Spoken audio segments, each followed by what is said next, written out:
Now, I got an interesting theory about the sign on the cover.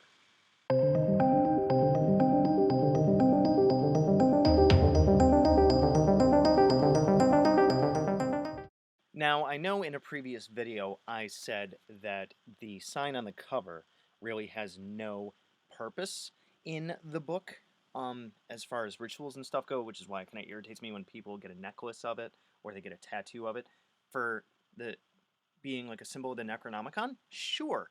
Um, Now, you know, this is just a theory, it's conjecture, and this could be an addendum to what I said about the sign on the cover, not exactly meaning anything. So the story goes that the sign on the cover was just an artist's rendering that he took like the three main symbols of the book, the Ara, the Aga, and the Bandar, and laid them together, and boom, you got the cover, right? Now, that is the simple Muggle explanation of it. But what if there was more? My buddy over at the Black Tower would definitely know what I'm talking about, because I proposed this theory to him, and this was a long time ago. So when you happen to see this, you're gonna remember it. Anyways, so let me just pull up my Lamadou Dingir manuscript, which I don't have the book anymore. It used to hang out back there, but it went to a buddy of mine for his birthday.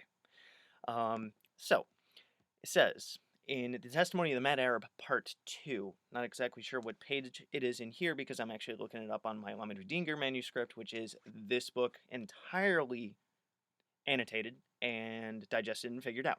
Anyway, it says, and the sign of Zdaq is floating above my writing table, but I cannot read the runes any longer, for that sight is failing me.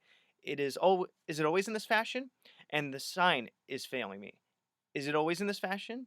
And the sign of Zasur rises up behind me, and of that I know the meaning, but may not write, for I received the message elsewhere. I can hardly speak to recognize my own voice. So, what is the Mad Arab talking about here? So, this is when he's in his old age, and I calculated it. I think he's somewhere in his 80s. Um, After practicing with the knowledge and everything that he put into the book, and he's talking about the sign of Zdaq. Okay, so take all that information, hold it, and put it aside for a second. Okay, so then we have the what the other thing that's talked about in here, which is pertinent to our discussion, which is the spirit of the book. The spirit of the book this, the spirit of the book that. If I do a quick thing here, spirit of the book, right?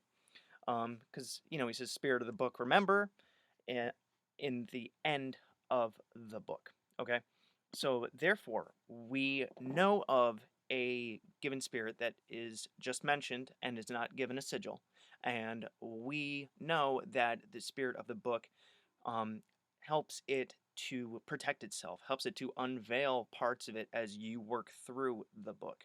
Things become more and more into your awareness as you work with the book and read it and understand it and go back and forth and back and forth and back and forth. So the spirit of the book kind of protects it and it helps you work through it. It's how the Necronomicon was sitting on my shelf for a good 3-4 years, and then boom, I picked it up one day, and here I am years later. Now, the spirit of the book. What's on the front of the book? That, right? Now, let's look at another indicator. It says that the sign of Zdaq is above my writing table. So, what did he write on his writing table? This. And then you have the sign of Zdaq above the writing table. So the spirit of the book was communicating the book to him, and that told him what to write down and what not to write down. So Zdaq could be right there.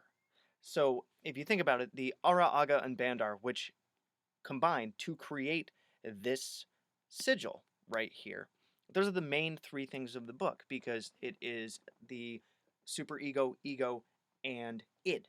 It's the Aga, the Ara, and the Bandar. And you're talking about the ancient ones, the elder gods, and man. So you have three aspects, three aspects, three aspects. And so you have all three of those aspects right here being written about in the book. So, hypothetically, the Spirit of Zdaq, which is the spirit of the book, his sigil is right on the front cover. So, let me know what you guys think about this. What are your theories about it? Do I present a good case for this idea, or, am I just grabbing at straws here? Let me know down in the comments. You can always reach me by email. You can check out any of my other social media links that are down below, and all my other books and stuff listed at the end of this video. So, just some food for thought there. Good hunting. Thanks for watching my video. So if you want to check out my playlists, I have, among others, the Simon Necronomicon, the Tree of Life, General Magic, Tulpamancy, a playlist on my books, the elements, stones, the theories that govern magic, and the gods and goddesses of Mesopotamia. If you want to check out my books on Amazon, I have Creating Consciousness, Magical Mechanics, Magical Theater, Handy Sigil Magic, Magical Movement, which is an update and expansion upon Handy Sigil Magic, Magical Mastery, which is a combination masterwork of Magical Theater and Magical Mechanics, and The Guide to the Spheres and Beyond. You can also find me on Facebook at Magickology YT. You can email me at priestofthenecro@gmail.com, and you can even check out my Instagram, which is Magickology. And good hunting.